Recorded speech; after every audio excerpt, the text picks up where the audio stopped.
God of War 2018. Whew. This game being in the 10 slot probably is going to piss some people off, but it won't be as bad as number 9. But this game wasn't bad in my opinion. I thought it was a bit slow. I honestly think, I know everybody loved this game, and graphically the game is jaw-dropping, I will say that right now. This is one of the best looking games you will ever play.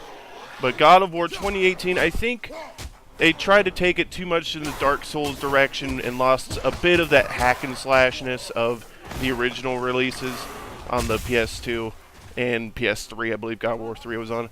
But I think God of War 4 could have been better than what it was, and if depending on who you ask, obviously this game is goddamn amazing and won Game of the Year awards all over the place.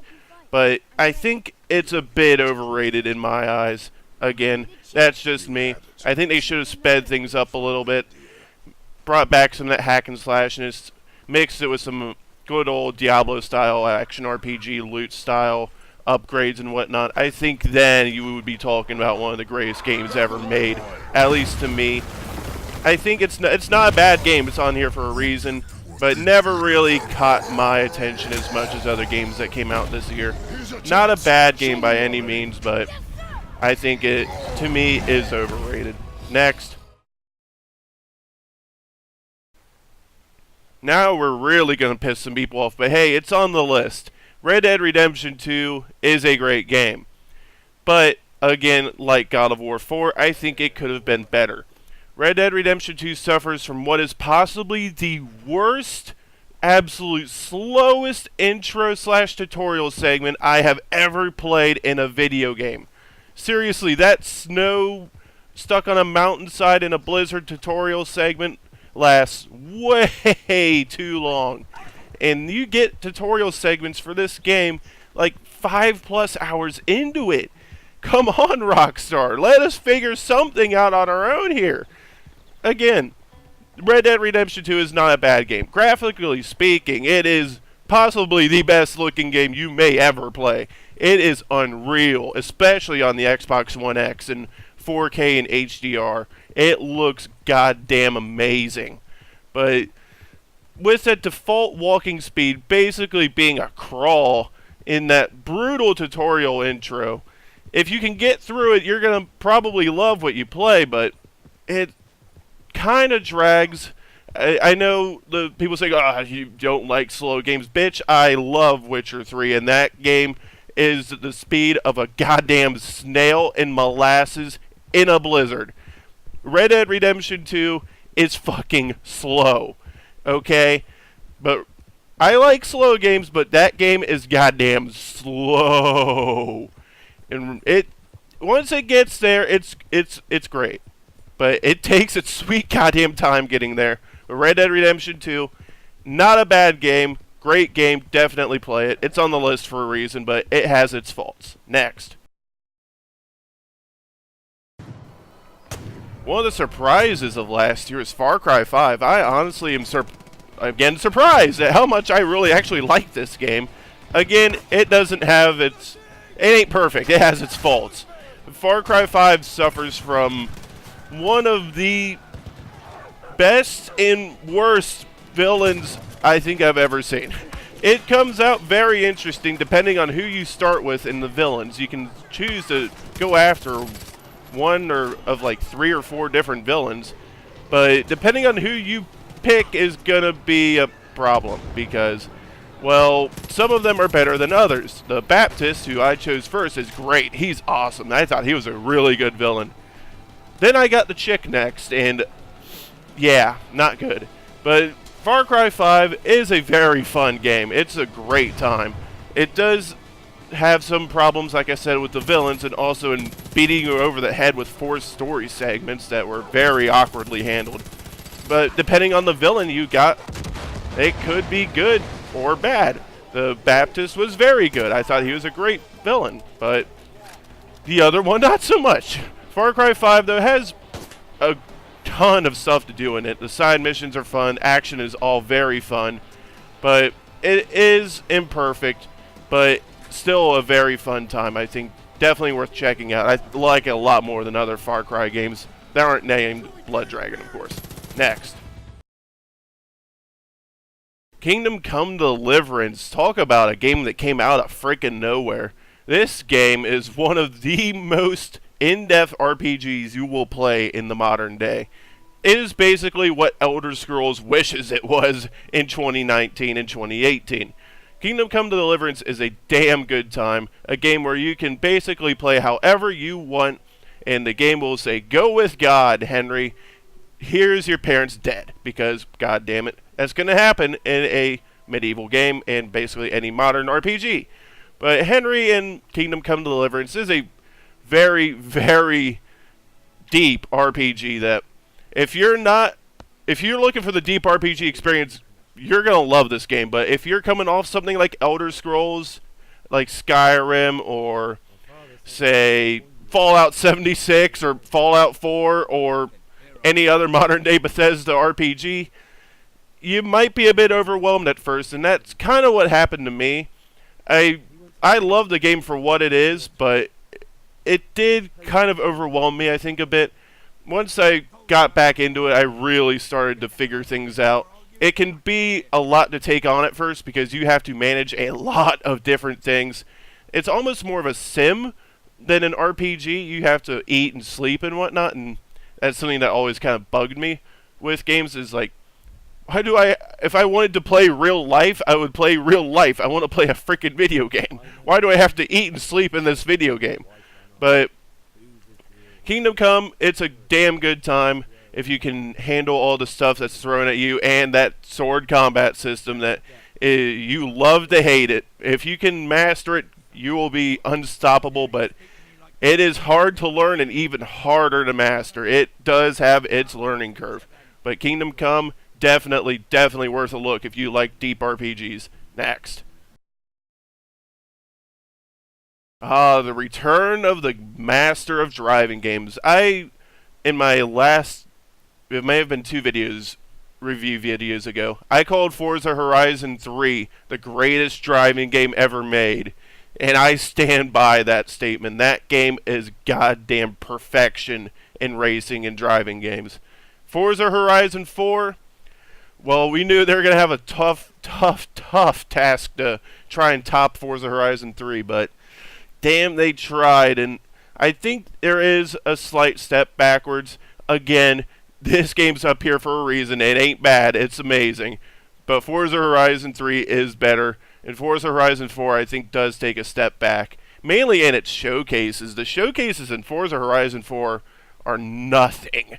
Absolutely nothing compared to Forza Horizon 3 and even Forza Horizon 2, I think. The showcases are definitely a letdown in this game, but everything else, it's Forza Horizon. It ain't anywhere near bad.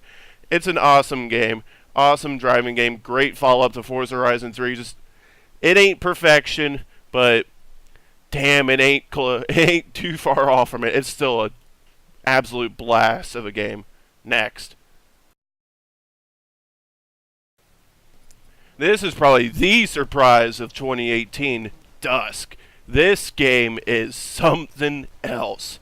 If you take Doom and Quake, old school Doom and Quake that is, and mix it with some Silent Hill, out pops Baby Dusk, and it is here to fuck your life up. This game is unbelievably fun. Definitely the best FPS I played last year, and one of the best ones I've played in quite a while, if I'm going to be perfectly honest. Dusk, it's only about 6-7 hours long. It's a pretty short FPS, but man, that Single player is an absolute blast. I could not put this game down for about the next 2 to 3 hours after I got it. And that is, like I said, it's pretty close to about half that runtime. This game's not very long, and you will die several times, so you can knock off probably about half an hour or plus of probably retries. So this game's not a super long game, but what is there is absolutely unbelievably fun. One of the best FPSs, like I said, I've played in recent history, and I have played a lot of them. One of the best old school FPSs I've probably ever played. Probably the best, if I'm going to be perfectly honest, because I don't like them all that much. But that's a topic for another day. Dusk, it also, one of the things that really interested me about it is that it takes a lot from Doom 2016 in terms of stuff like its kill rooms and whatnot. And its difficulty will definitely get you there too. But it is interesting, if you play this game in Doom 2016, the parallels are very, very noticeable. Even the music is kind of similar as well. It could be a good or bad thing depending on your taste. I think it's pretty decent. But definitely play this game, especially if you love old school FPSs. You will love this game. Next. One of the other surprises of 2018, especially if you're IGN, wink, wink, nudge, nudge, everybody gets that joke, is Dead Cells. This game honestly shocked me how much I liked it, and it's even above Dusk for a reason. This game is addicting, and it sinks those fangs in deep from the word go. The combat in this game is unbelievably fun. In this game, I don't even know how to classify it, like, under genres, because it's literally a little bit of everything. I mean, you've got Metroidvania, you've got Souls-like, you've got roguelike, you've got action RPG, like, loot and whatnot, and probably a couple other genres I'm forgetting. You can even throw in platforming if you want. I mean, this game is like 6 genres thrown into like a pot that someone just cooked up, and out popped Dead Cells. This game is against all odds. So much fun. It shouldn't really, you think, just trying to mix all these different genres, it wouldn't work, but here it is. It works, and it works damn well. Dead Cells is one of the most fun games I think you can play, especially if you like Metroidvania games, because it's basically like Samus on crack. I guess if you really wanted to break it down, it's a lot like Castlevania Symphony of the Night mixed with Dark Souls. And I know calling anything the Souls of frickin' Souls games right now is like the meme for any hard game, but it's pretty much what it is. You will die, and you have to learn from your death where you screwed up. Oh, and you lose all of your gear. But you can, the more you play, you'll see you can limit that a little bit, and that's where Dead Cells really, really begins to shine.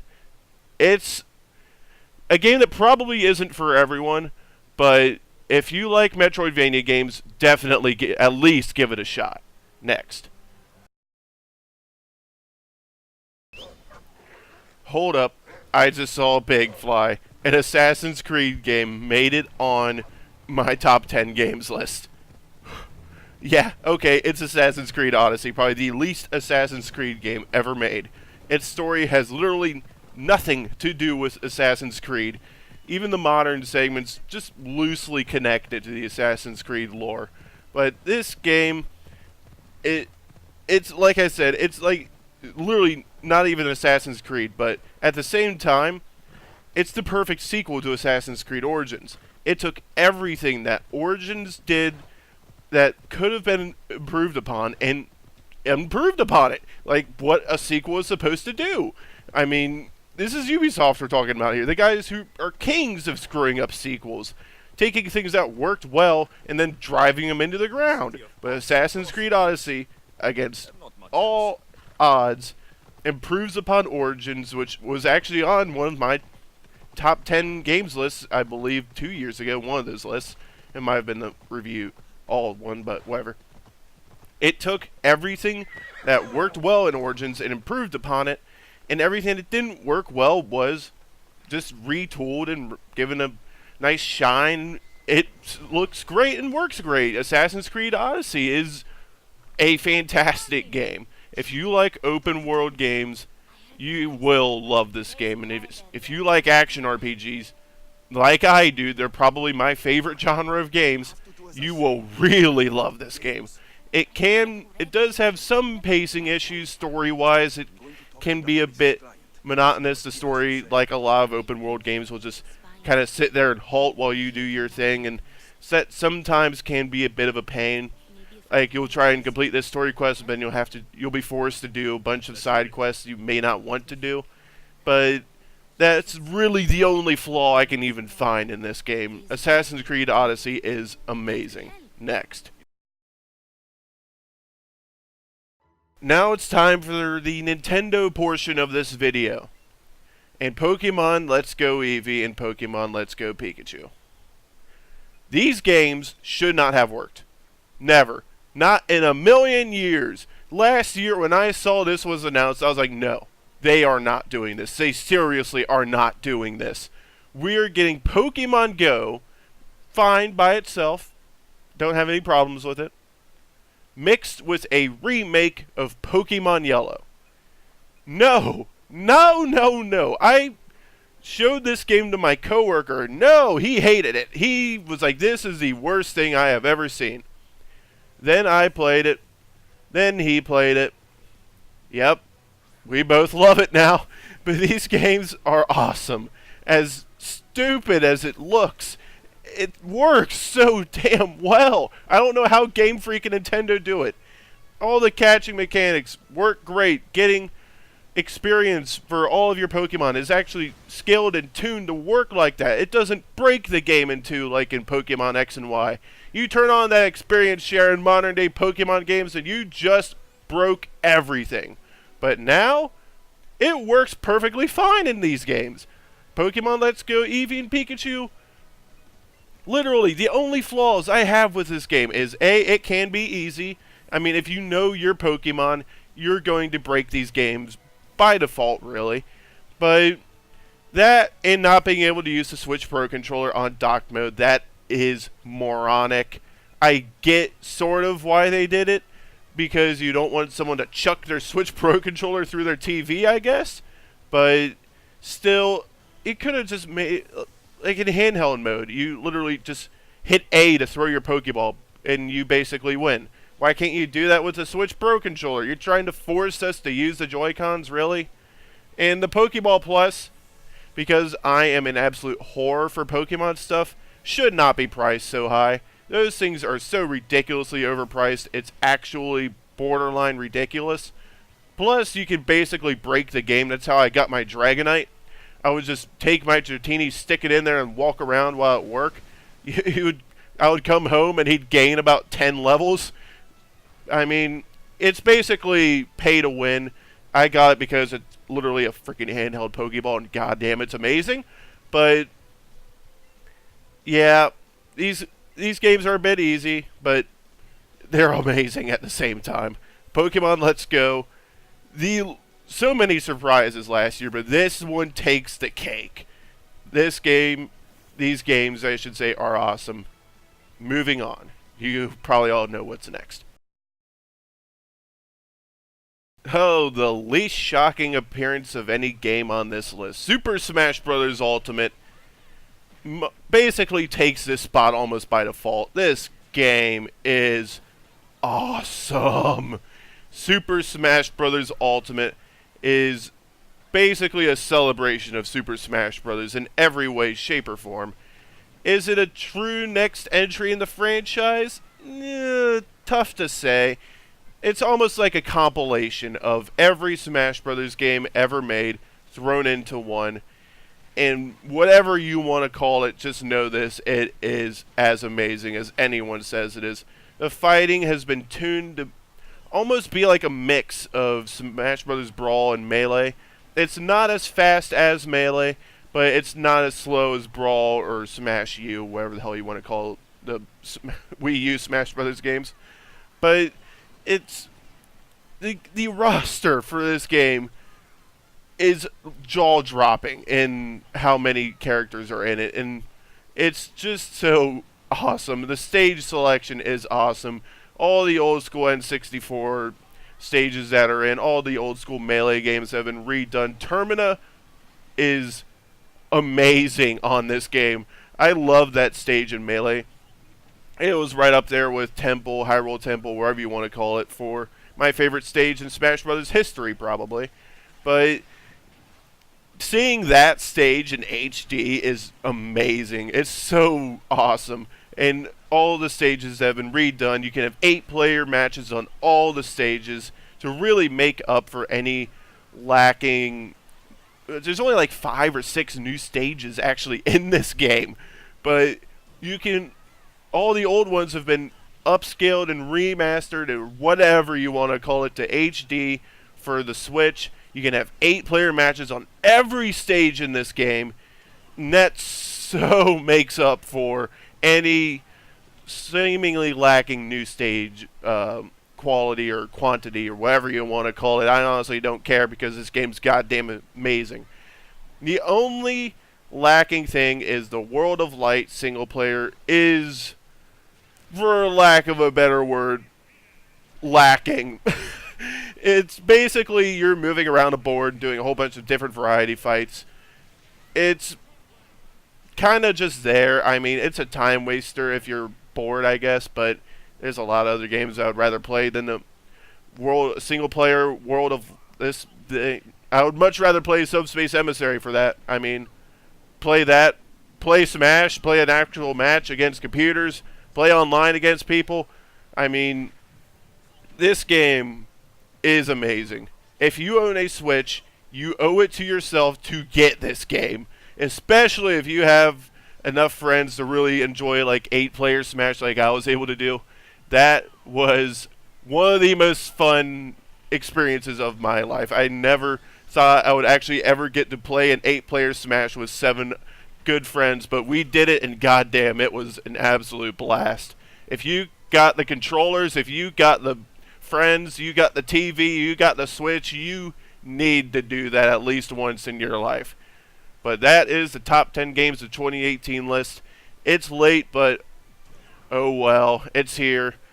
2018 was a year full of surprises, and some not really surprises. Some games that we knew were going to be great, like Smash, but there are some games up there that I did not think were going to be anywhere near as high as I would think they would be if I played them, like Dusk or Dead Cells, or especially Assassin's Creed and Pokemon. Those games took me by surprise, and I'm glad I played them. And of course, you had the God of War, the Red Dead Redemption, and the Smash Brothers that were, those were going to be pretty good games, but it was a year of it'll be one to remember. 2018 was one of the most interesting years, I think, in gaming that we have gotten in recent history.